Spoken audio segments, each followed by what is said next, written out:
नमस्कार, मैं रवीश कुमार। दुनिया और भारत का बाजार थर थर कांप रहा है ट्रंप के हुंकार से, लेकिन भारत सरकार चुप है। चीन ने तो अमेरिका से आयात होने वाली सभी चीजों पर जवाबी 34% टैरिफ लगा दिया है। इस कारण दुनिया भर में शेयर बाजार आज और गिरा। भारत पर क्या असर होगा, सरकार क्या करेगी? लगता है सरकार बोलना भूल गई है। सरकार की तरफ से बिजनेस अखबारों में सूत्र बोल रहे हैं। सूत्रों के बोलने में भी रूटीन से ज्यादा कुछ नहीं।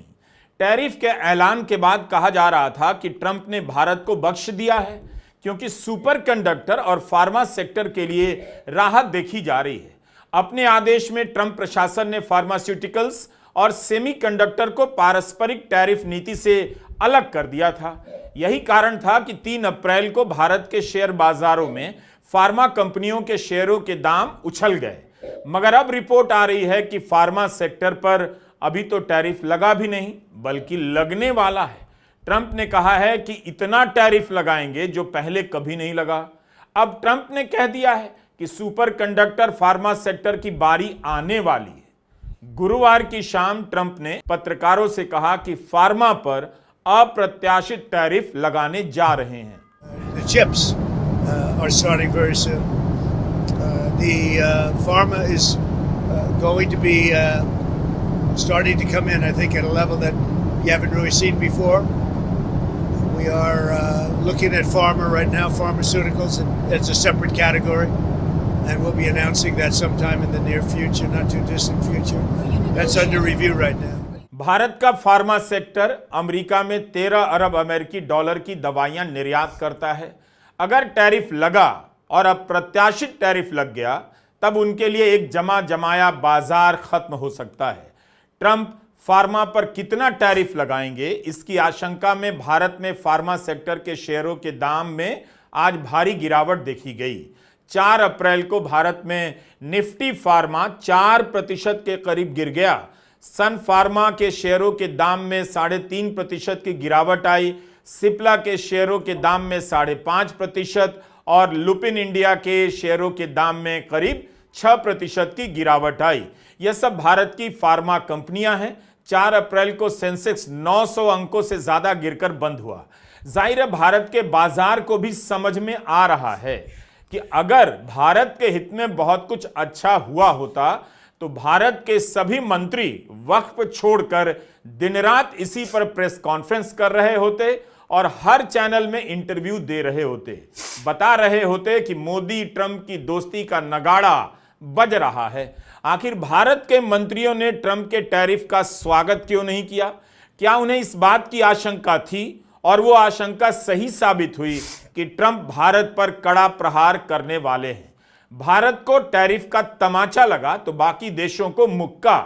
ट्रंप के टैरिफ पर टाइम्स ऑफ इंडिया ने यह हेडलाइन लगाई है, 10 साल में आपने कब ऐसी हेडलाइन देखी? दूसरों को मुक्का लगा है, इससे थप्पड़ का लग जाना इनाम तो नहीं हो जाएगा?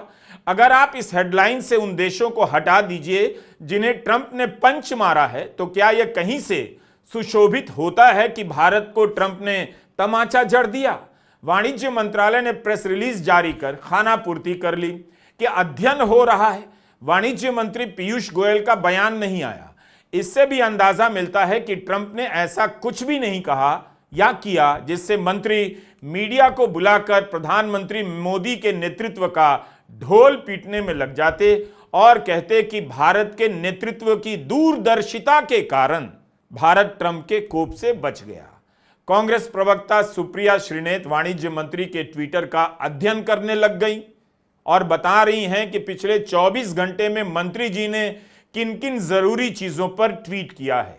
सुप्रिया ने कहा है कि वाणिज्य मंत्री ने प्रधानमंत्री मोदी की बैंकॉक यात्रा से जुड़ी 14 ट्वीट को दोबारा से ट्वीट किया है। इसे रीट्वीट कहते हैं, शॉर्ट में आरटी लिखते हैं। इसके बाद माई गव के 2 ट्वीट को रीट्वीट किया है। गृह मंत्री अमित शाह के 1 ट्वीट को रीट्वीट किया है। 1 ट्वीट वक्फ बिल पर है और 3 ट्वीट स्टार्टअप इवेंट पर है। लेकिन इनमें से एक भी ट्वीट ट्रंप के टैरिफ पर नहीं है। लपक लपक के खूब गले मिले, इतना दोस्ती का हवाला दिया, अमेरिका बिना बुलाए भागे दौड़े चले भी गए। अब की बार ट्रंप सरकार का नारा भी लगा डाला। पूरी तरह से नतमस्तक हुए पड़े थे। पर इस सबका फायदा क्या हुआ? अमेरिका ने तो फिर भी हम पर 26% टैरिफ लगा दिया। मतलब जो भी चीजें अमेरिका हमसे खरीदेगा उस पर 26% टैक्स वसूल करेगा। इसका बहुत बुरा प्रभाव, इसका बहुत बड़ा इफेक्ट हमारी ट्रेड पर पड़ेगा और हमारी इकोनॉमी को तो यह तबाह कर देगा, जिसकी हालत पहले से भी खराब है। इसका प्रहार अमेरिका में हमारी कंपेटिटिवनेस पर पड़ेगा, भारतीय कंपनियों पर पड़ेगा, हमारे यहां बन रहे रोजगार पर पड़ेगा। थोड़ा सा समझिए इस बात को। अब जैसे आप दवाई ले लीजिए, हमारे यहां से दवाइयां बनकर अमेरिका जाती हैं। ये दवाएं अब वहां महंगी मिलेंगी क्योंकि 26% टैरिफ लगेगा इन पर।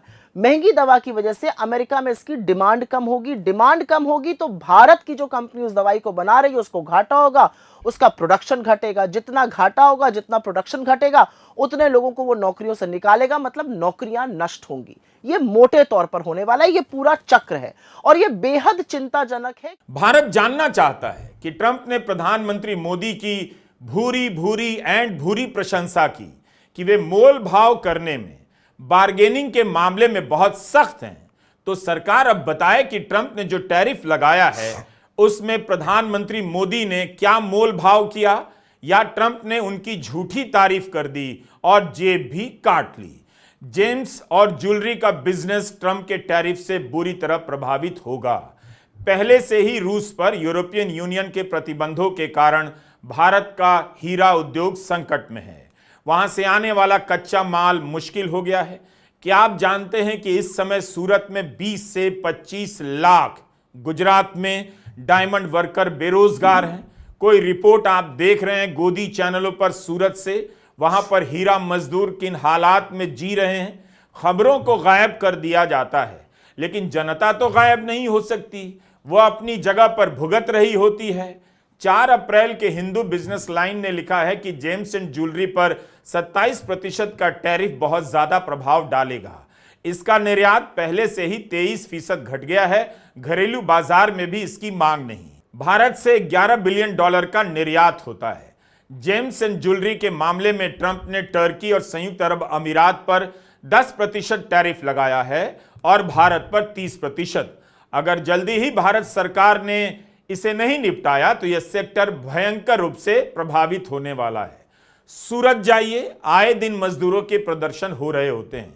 उनका वेतन समय पर नहीं मिल रहा है, जो काम कर रहे हैं उनका वेतन नहीं बढ़ रहा है। 30 मार्च से डायमंड वर्करों का प्रदर्शन जारी है। वर्कर यूनियन का कहना है कि डायमंड वर्कर की मजदूरी 5 साल से नहीं बढ़ी, कम से कम 30% बढ़नी चाहिए। रूसी डायमंड पर जब से प्रतिबंध लगा है तब से डायमंड वर्कर की मजदूरी घट गई है, काम भी कम हो गया। पहले वह महीने का 25 से 30 हजार कमाता था, अब वह 15 से 18 हजार कमा रहा है। उसकी हालत सोचिए। क्या मिला धर्म की राजनीति से इन मजदूरों को? डायमंड वर्कर यूनियन का कहना है कि सरकार डायमंड वर्करों का रजिस्टर भी बनाए और रत्न कलाकार कल्याण बोर्ड का गठन करे। डायमंड वर्कर यूनियन गुजरात ने एक हेल्पलाइन बनाई है ताकि मजदूर अपनी मानसिक परेशानियां साझा कर सकें।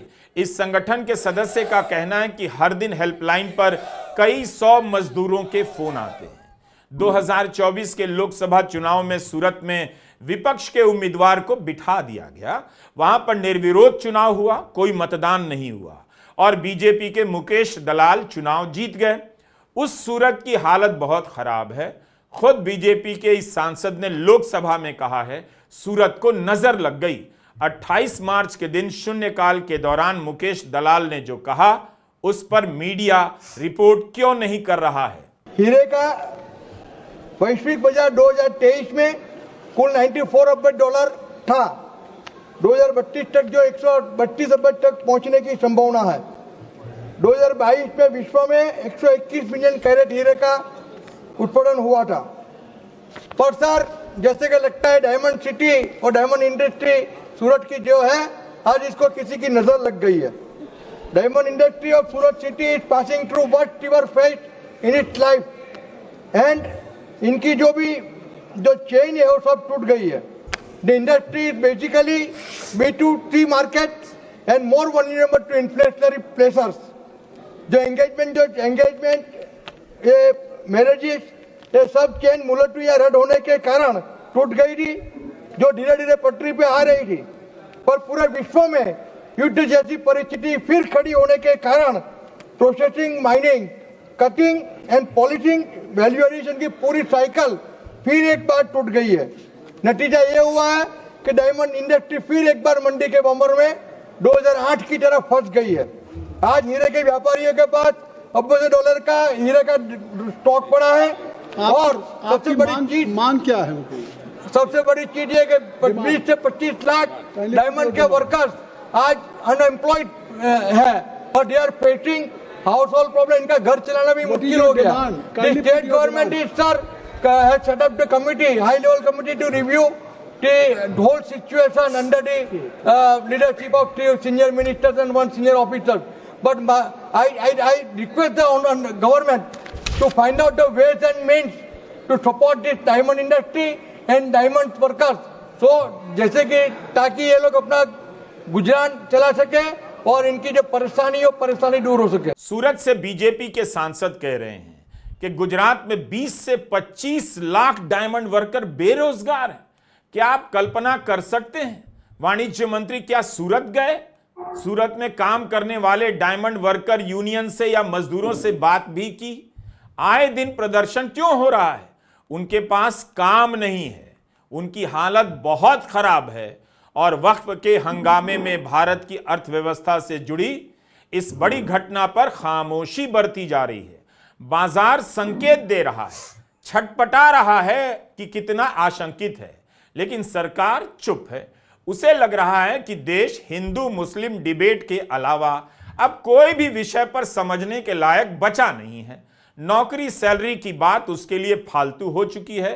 वक्फ बिल के कारण विपक्ष भी देर रात तक संसद में व्यस्त रहा, लेकिन जब ध्यान आया तब 4 अप्रैल को कांग्रेस के सांसदों ने संसद परिसर में प्रदर्शन किया और ट्रंप के टैरिफ पर ध्यान आकर्षित करने की कोशिश की।